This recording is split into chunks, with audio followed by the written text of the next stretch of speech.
Hello, you fabulous humans. I'm C. Eshelman, and this is Unmuted Love. I'm here today to talk a little bit about something that you're living with every single day, a little dysregulated nervous system in the form of your child. And your child could be an infant, a toddler, a preschooler, an elementary schooler, junior high, high schooler, or even young adult.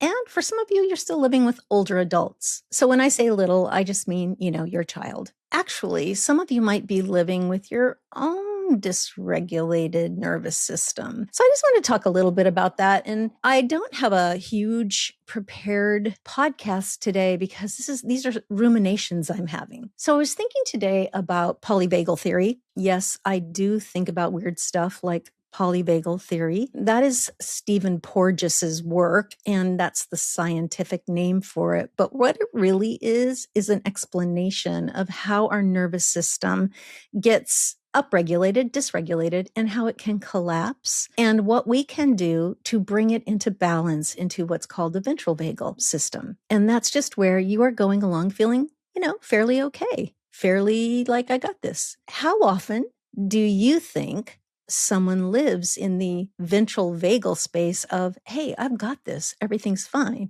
especially if you are living with children who have dysregulated nervous systems? Got a guess about that? Well, Ed Tronick says that about a third of the time people are regulated. 2/3 of the time people generally aren't. What? Is that serious? Only 1/3 of the time you have to be regulated, or you are regulated and you need to connect when you're there, because we kind of expect humans to have dysregulated systems the other 2/3 of the time.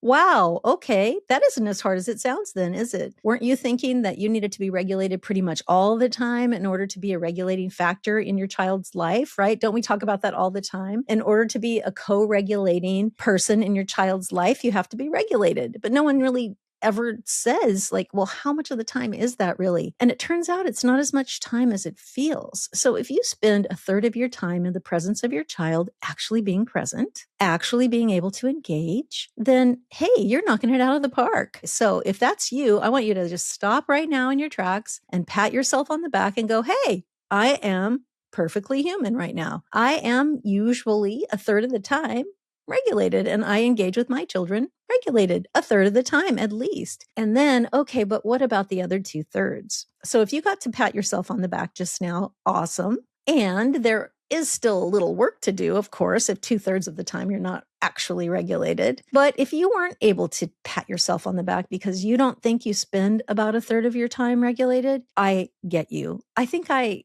was you. I'm not you now because I have learned to regulate. And also my children are grown up and they don't live at home. And I just say that straight out. When your children do grow up and move away and you live alone with your partner who you get along with and who's fairly regulated, then hey, there's not a lot of dysregulation in your environment. Really, not a lot at all. It's easy for me to say I spend most of my time regulated because I really do, but I don't have children running around me dysregulated. And when you have a dysregulated person in your worldview, right, in your life, in your environment, your system is going to automatically join theirs because regulation systems are contagious. And what I mean by that is we catch each other's energy. There are actually neuroscientific words for this, but I don't really want to be all neuroscientific-y with you. Is that a word? Neuroscientific-y? Well, you know what I mean. I don't want to be like that exactly. I do want you to know that this is science and it is well established, but I also want it to be, just practical, regular people talk so that you understand what I'm talking about. I'm talking about those times when your kid screams and all of a sudden you want to scream back. Or I'm talking about those times when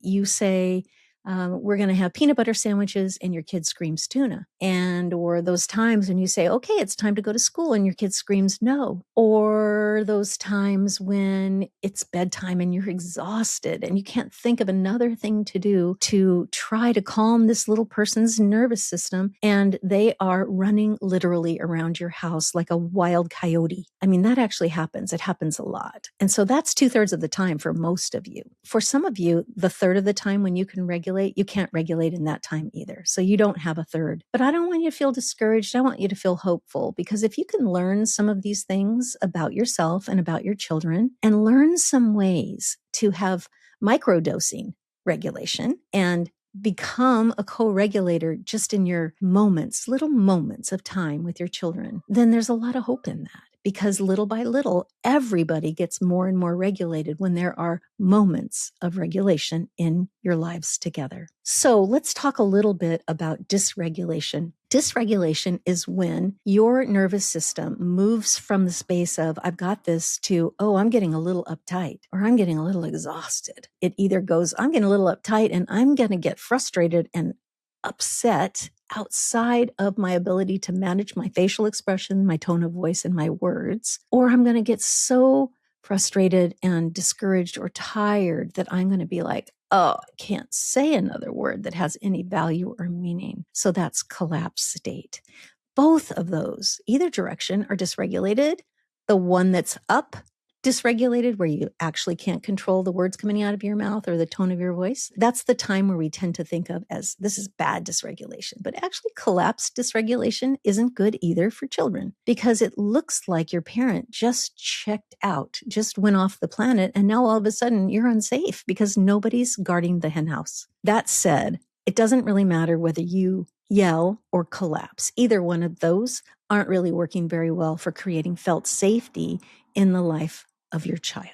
And it's all about felt safety for them. They come generally from difficult environments early on, or from some kind of attachment rupture, which causes them to believe that no one's there for them, that no one in the very early states of their life was there for them to keep them safe, to make them feel cozy and comfy and warm and safe and like they weren't going to die any moment. That happened early in their lives. And then it may have been followed by other experiences, other kinds of traumatic experience, which adds to that already present sense of unfelt safety. Let's say you come to the planet that way, and then you come into an adoptive home, for example, where most of you listeners have. You are an adoptive home for a child who came that way, and you're delighted to have them, and you can't think of anything except to be a loving, safe set of arms for your children to lean into and to feel safe in, and yet they don't. They still look at you like you might leave them at any moment, or you might hurt them at any moment. That's the truth for them. That's not perhaps the truth for you, because you know you're a safe person. You know that you are here to love them. They don't know that. And so they spend a lot of time questioning you, pushing you away, challenging you, and testing you to see if you really mean it. It's not conscious, right? It's an unconscious test that you're getting all the time. And the only way for that to go away is that you are able, a third of the time at least, to regulate and to be a co-regulator for your dysregulated child. How do you do that? Let's think of it this way. Life is like a series of connections, ruptures, repairs, and reconnection. It's like that, right?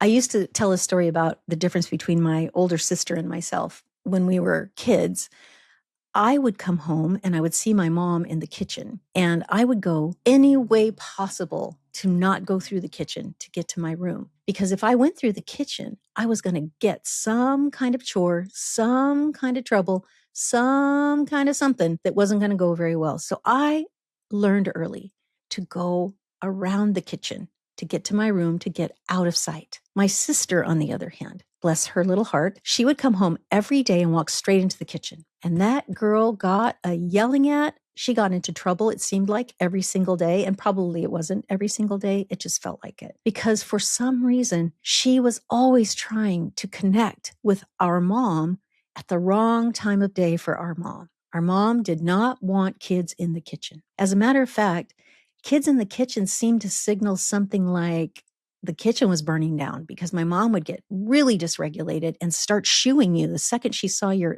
little eyes peek around the corner. And no matter what you asked for, the answer was going to be no. And if you kept on coming, you were going to get maybe smacked a little bit, right? So my mom was not that friendly in the afternoons when we came home from school. And my poor sister got the brunt of the afternoon sort of fiery mom. She didn't ever learn to avoid it. She always went through there because she always wanted my mom's attention, and she couldn't figure out that she could get my mom's attention either early in the morning or later in the evening. But she couldn't get it that way, and she couldn't make the connection. I was such an avoider. I'm like, oh no, I'm not having that. I don't have to have any connection at all with my mom ever, as long as she doesn't hit me. these are just two different personality types coming into a home, reading the situation and misreading the situation and doing two different things. Now, our kids are the same way. They come into our worldview at difficult times. We're tired. They come at the most inopportune times, right? When you're trying to get all the food on the table, or you're trying really hard to get the dog fed and the dogs are jumping up and down, your kid's tugging at your shirt, trying to get your attention, or you're speeding around the house late for work and your kids are like not putting their shoes on and telling you they don't want to go to school. They're not feeling very well. And they're really seeking some or needing some attention, but you are too busy to stop. And so they get a little bit of your wrath. So these are the ways we get dysregulated. Super easy in families. What can you do? Well, you can learn that this is normal. First of all, this is normal. This is family life, actually. Now, it's a little bit more intense in a family that comes from difficult beginnings with children from difficult beginnings, right? It's a little more difficult there. It's not difficult in terms of what the behaviors are. It's just difficult in how many behaviors there are. These are all normal kid behaviors, but they are exponential because our kids are safety needing and they're attention needing and they are unskilled at getting their needs met. And so we have a lot more engagement with them that ends up in rupture than in the average family. So yes, it is as hard as it feels, you all. Yes, it is true. It is harder for you than the people down the street who have neurotypical biological children who've never experienced trauma. It is true. Yes, take a deep breath. You do need more self-care. You do need more respite, and you are dysregulated more of the time. That said, you can also understand some things in your thinking brain. Your thinking brain can understand, oh, life is just a series of connections, ruptures, repairs, and reconnection.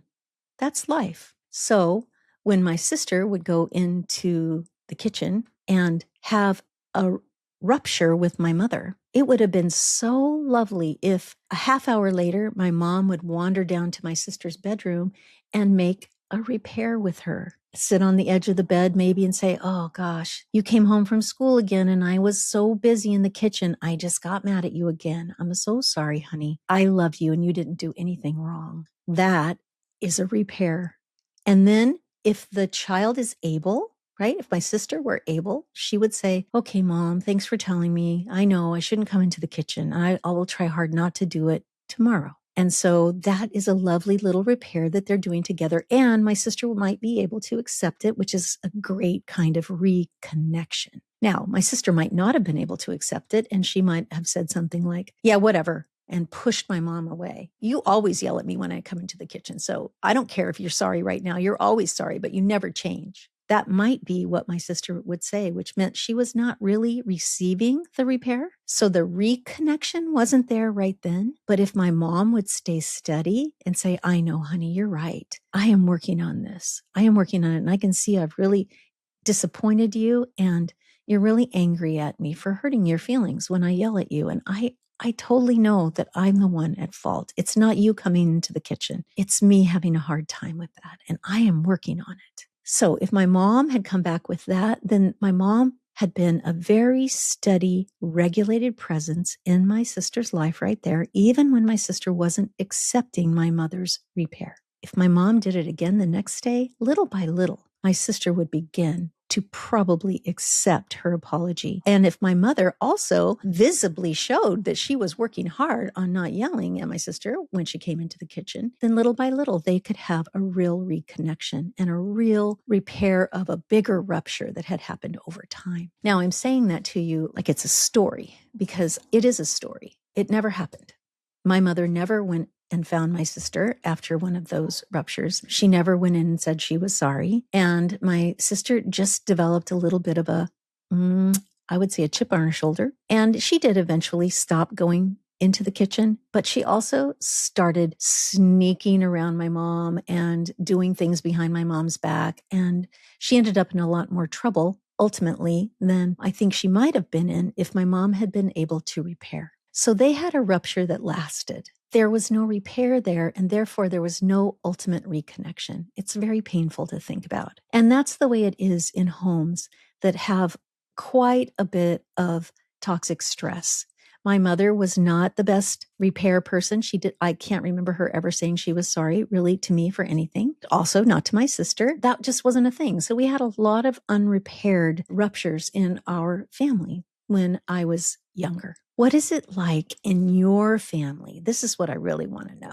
What's it like at your house? Let's say that you blow your top, you flip your lid because it's in those 2/3 of the day when you just can't hold it together and you say something you don't mean. Do you go repair with your child? Do you go find your child, seek your child out and repair? Is your child able to accept your repair? And if they are able to accept your repair, then is there a reconnection? A reconnection might look like a hug, or let's play a game together, or hey, come on out. I made some cookies. That's what I was making in the kitchen. Let's go have one. That would be a reconnection. Or are you stuck a little bit where there's a lot of rupture, but not repair? Or there's a lot of rupture, you're trying to repair and your child rejects the repair like my sister. So wherever you are, I want you to think about it so you can begin to come up with a better strategy for yourself. What could you do to make the normal life of connection, rupture, repair, and reconnection happen on a regular basis in your home so that you can move your family out of stuckness or out of perpetual dissatisfaction with one another or fear and safety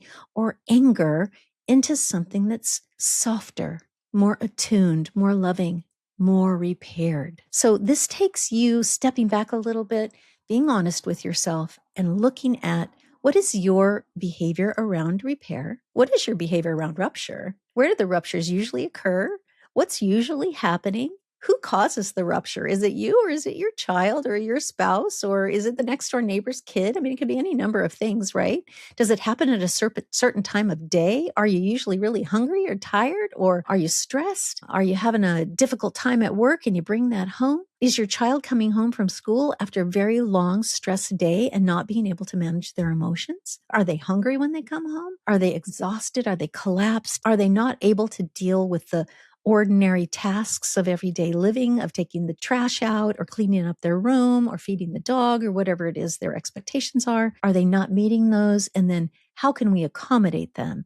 How can we create systems in our home that are more loving and forgiving and that have more grace in them, more generosity? Because all of those things lead to repair and reconnection. So remember, connection, rupture, repair, and reconnection. That's normal in every single family. But when it doesn't happen, when there's just dysregulation, or there's just rupture, and there's very little repair, or very little reconnection, or there's reconnection but no repair, what's happening there? So there are lots of things to think about, and it's on us parents to step back a little bit and evaluate what's going on in our homes. And how can we be part of the solution rather than feeling like we are contributing to the problem all the time? Or on the other hand, maybe blaming our kids for being difficult. And they come from difficult beginnings. They're not difficult. They are feeling like life is difficult. So they're not giving us a hard time. They're having a hard time. And we know that, but sometimes we forget in the moment. So remember, every opportunity you get to repair is an opportunity to reconnect and soothe the soul of your child, soothe the heart of your child, soothe the nervous system of your child. And frankly, over time, that creates solid, secure healing, which is what we're wanting in our kids, right? Okay, everybody, thanks for listening today to Unmuted Love. I'm so delighted that you're here. And folks, let me remind you that you can go to patreon.com/unmutedlove. That's patreon.com/unmutedlove in order to download a printable that goes with this episode of Unmuted Love. So all you have to do is go there, subscribe, and download any printable you want, because every single episode, there's one just for you. Okay, everybody, take care, and I'll see you in the next episode. And remember, your love matters when more than love is required.